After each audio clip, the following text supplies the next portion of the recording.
The 24-hour total shutdown imposed by Joint Action Committee against fetal killing in inhuman actions by security forces along National Highway 102 from midnight yesterday is underway.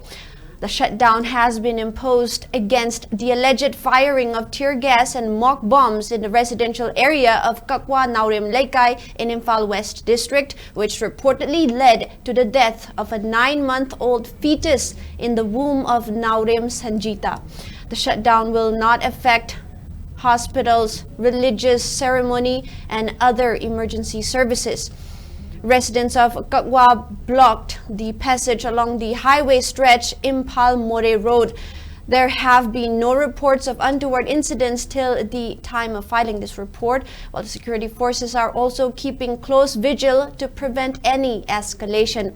It may be mentioned that Sanjita' is currently kept in RIMS ICU on ventilation after she suffered extreme shock and suffocation after police reportedly fired tear gas shells on September 11.